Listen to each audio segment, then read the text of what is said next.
In a continent burdened with responsibility of delivering good governance to its people, neck deep into leadership and economic crisis, stakeholders across West Africa have stressed the need to use religion to tackle these societal challenges. According to the stakeholders, religious freedom, where trust is built and everyone is allowed to strive, will encourage investment and kickstart the functioning of critical sectors of the economy. This was made known recently in Abuja as the West African chapter of the Reuben Clark Society held its annual conference. Be slave for your faith in His excellent word. What more can He say than to you He has saved? Who unto the Savior, who unto the Savior, who unto the Savior for refuge hath fled. The conference, which brought together who is who in the legal profession, including law students across Africa, discussed the need to critically look for boosters that encourage economic development, which religion was highlighted as one.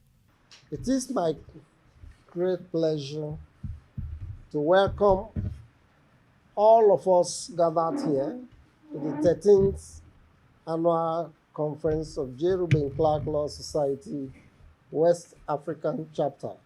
The theme of our conference is aptly captured in religious freedom, a panacea to sustainable development in West African sub-region. One of those fundamental rights that people have.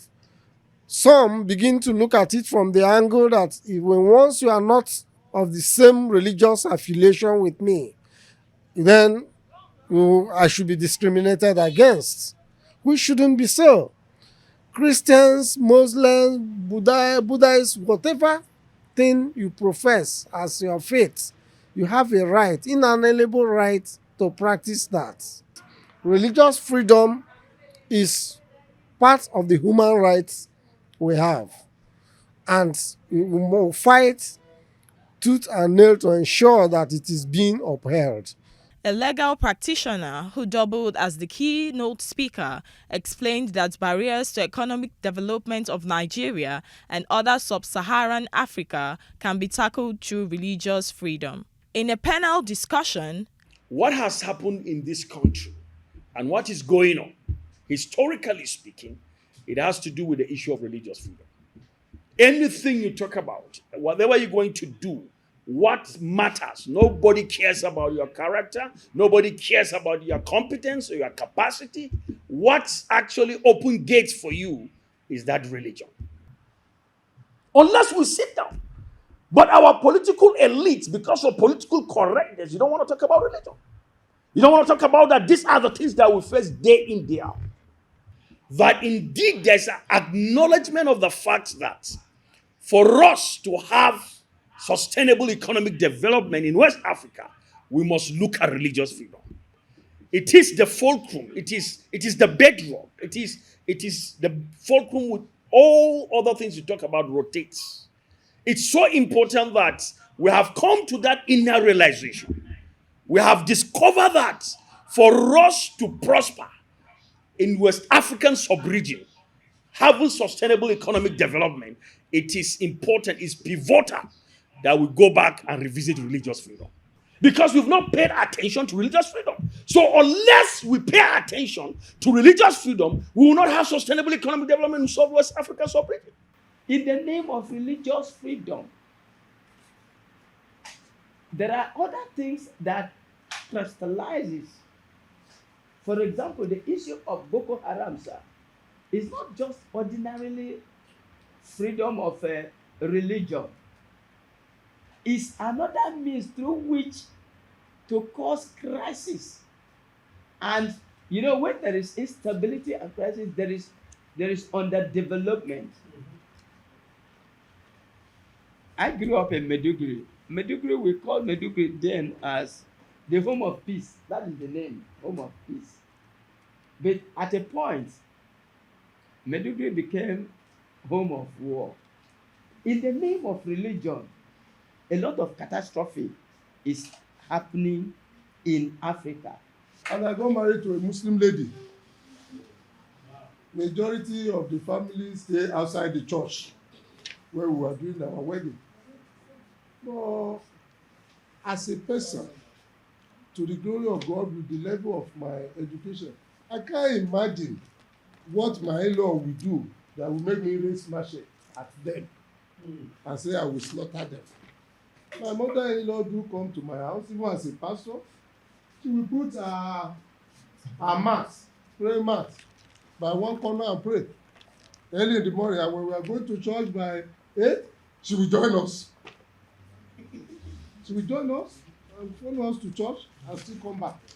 So I can't imagine what will make me say I will kill that old woman who have given me a life companion. So it has to do with more of education, publicity, enlightenment. And I want to encourage this society to start that. That this gathering should be a gathering of hundreds or thousands of people. Then it will be more impactful. They'll be able to tell others. They'll be able to educate others. And by that, by so doing, I'm sure we'll be able to achieve our aim. In another discussion, female participants in the event spoke on balancing work life, family life, and determining coping mechanisms to handle the attendant challenges that revolve around it.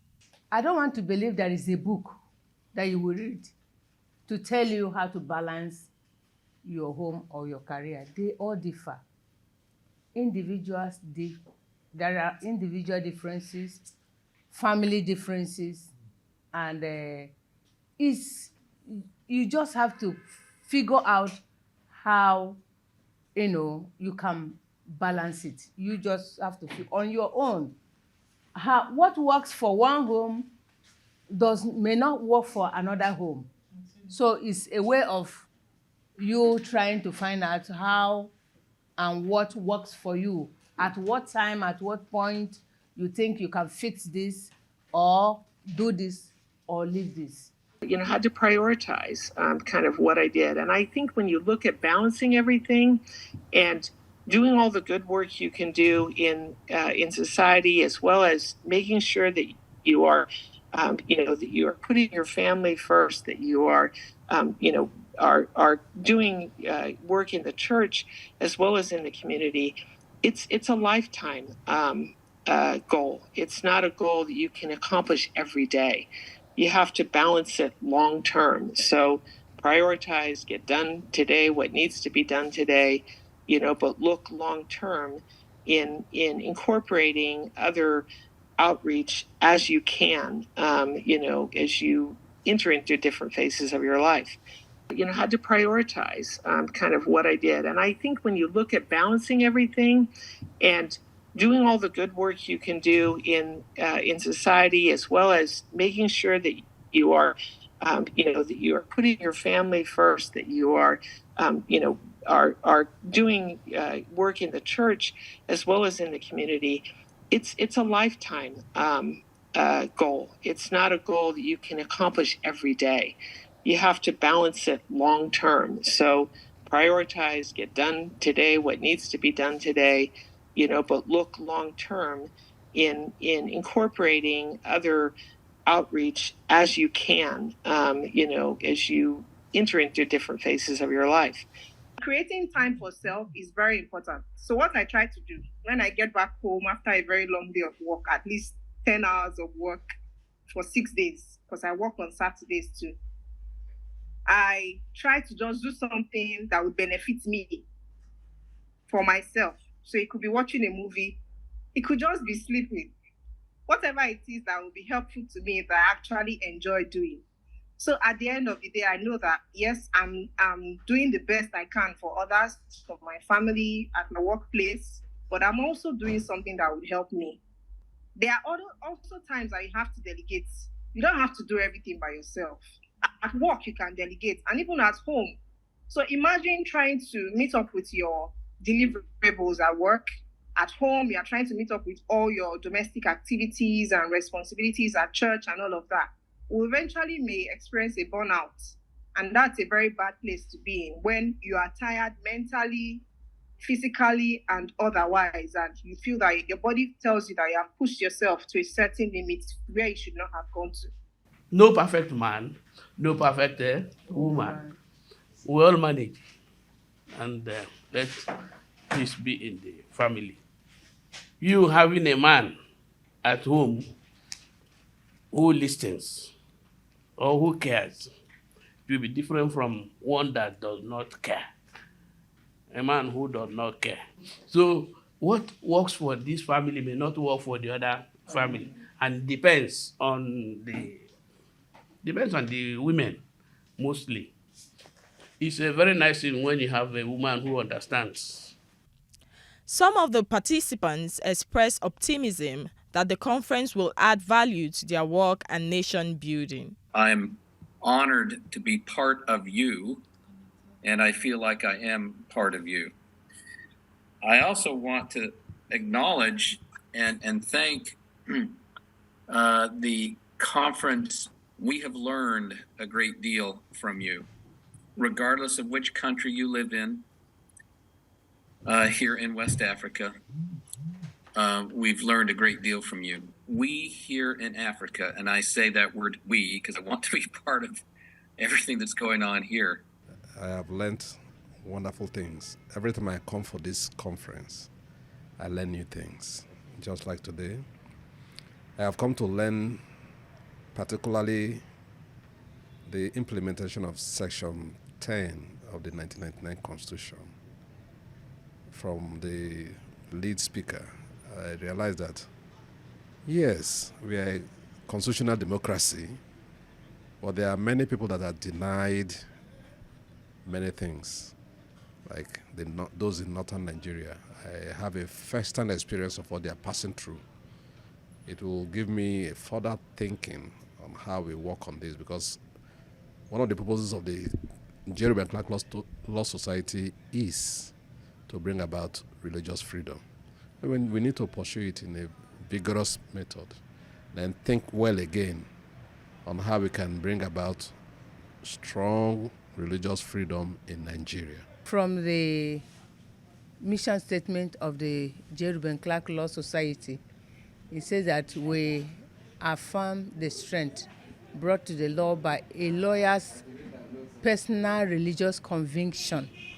We strive through our professional excellence, to uphold the rule of law. We see that religious intolerance is hindering progress, is hindering economic development, because people do not come to invest because of religious intolerance, because of fighting and killing and everything, especially in this part of the north.